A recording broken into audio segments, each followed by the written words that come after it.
Talaga ako gumamit ng any money para lang makapag-aral ng Japanese. Kailangan as much as possible yung online resources ko is libre lang talaga. Hello 皆さんこんにちは、さちです。今からですね、どうやって日本語を勉強したんですかっていう質問をここで説明します。とりあえず私は4年間ぐらい日本語を勉強してました。他の人はその4年間の中に毎日勉強したらもちろん流暢になりますね。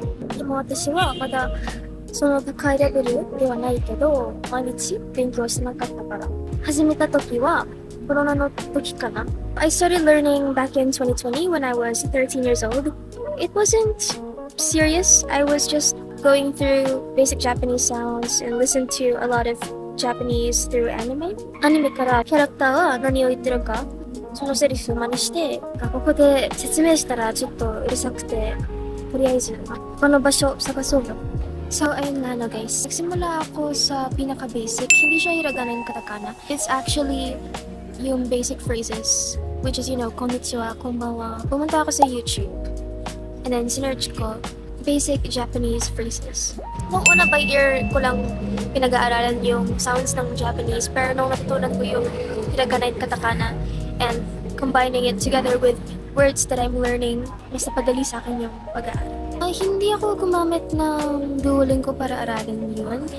Pumunta ako sa Pinterest, tas yung mga charts doon, yung sinunod ko sila isa-isa. Mga 46 characters yata for both hiragana and katakana. May mga extra pa yun, pero anyway, yung pinaka-main is 46 characters. Then, after familiarizing myself with a few words and with me already knowing the script, YouTube ulit, ayan, it's free.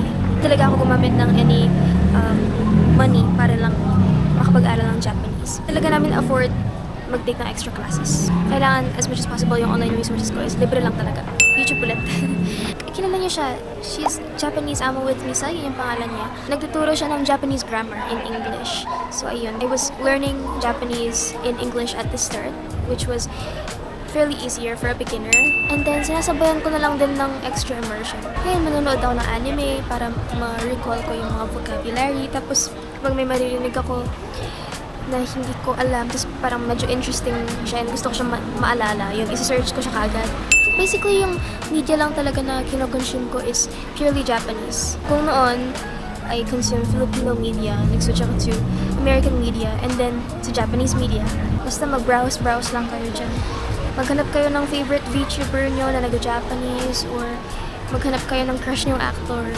Yun, makakatulong talaga. So, ayun, hindi rin talaga ako ganun consistent kasi busy din sa school, as a high school student.